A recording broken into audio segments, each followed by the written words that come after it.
power really comes in up top. There's nothing, then wah, wah, wah, sliding everywhere. I was like, okay, this is probably the scariest car I'll ever own in my life.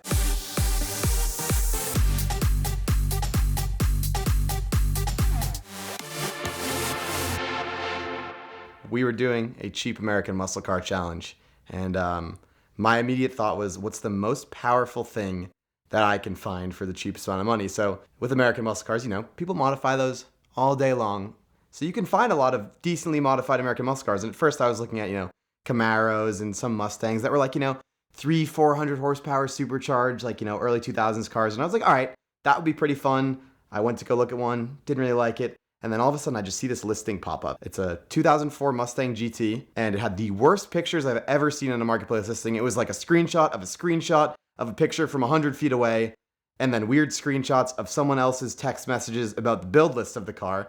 And I'm like, all right, this is pretty interesting. The car looked horrible on pictures. I didn't even know if it ran. The listing was terrible. But of course I was like, all right, I'm gonna reach out to this guy and see what this car's, see what the deal is with it. Because from what I could see of the mods list, which is about 3/4 cut off, there was just a few things here and there I could read. It looked like expensive, nice parts. There's no picture of the engine bay, no nothing. So I really had no idea what I was getting into. But the guy said, come by today. And I was like, all right, sure. So we went over, drove to this weird little apartment complex, and couldn't really see the car. And then we see there's just a strange silhouette underneath the car cover with boxes and ice and stuff frozen on top of it. And I was like, I have a feeling it's that. The guy comes down. He says, let me take the cover off, show it to you. The car didn't have a battery in it. He went and grabbed a battery, put the battery on.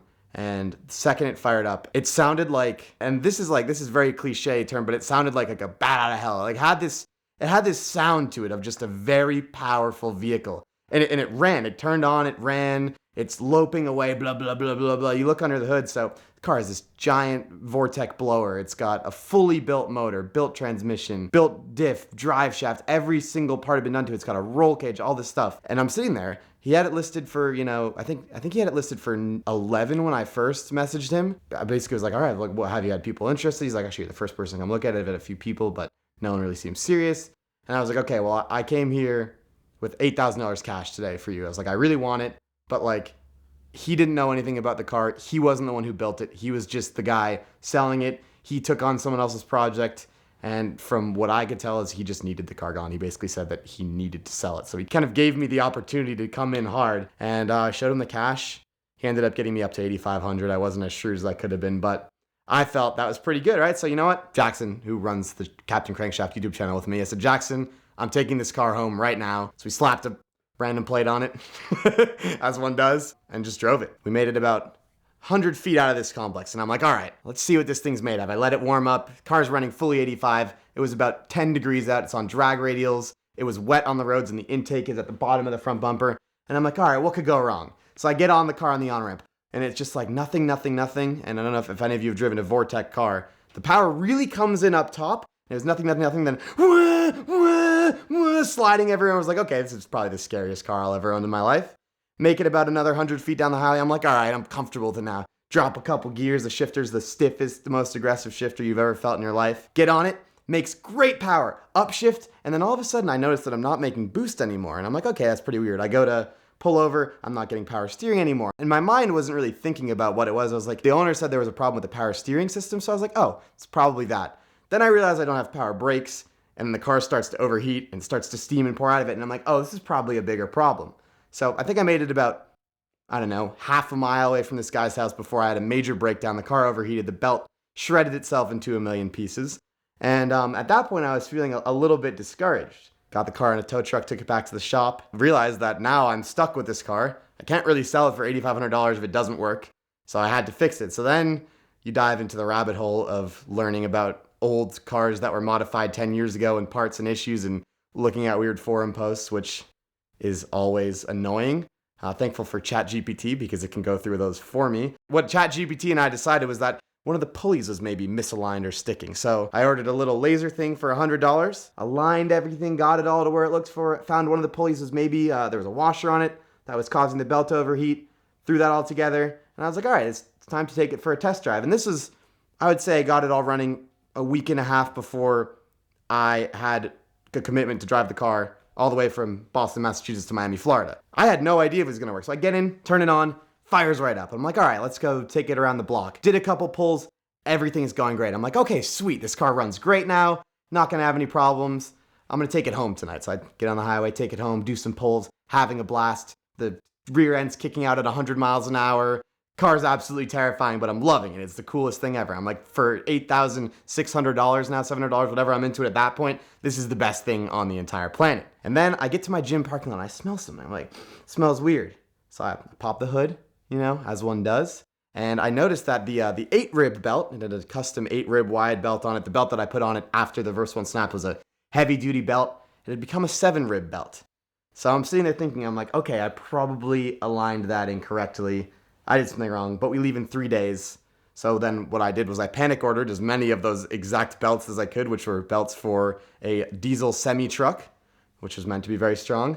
And I'm like, you know what? Let's just see what happens. I'm going to keep driving on the 7-rib belt because I kept driving it around on that and it seemed fine. And so that's what I did. And now it's been over 1,000 miles, one track day, and plenty of pulls on the highway, lots of ripping around, and that 7-rib belt in that Mustang is still kicking. So it turns out I think I did pretty well. The car has T56 with a Dodge Viper gear set, a crazy Vortec blower. It's got custom headers, custom exhaust, every possible thing you could have done to that car, no expenses spared. I mean, down to swapping in a Cobra fuel tank and a full custom fuel system and every possible thing. And I mean, the car hasn't skipped a beat now, and it's been quite the interesting purchase. And now one thing that I will say is you should never, ever go buy someone else's project car on Facebook Marketplace. Always the worst idea ever. This car was just red flags everywhere. I should have just turned away and ran, but I'm really glad I didn't.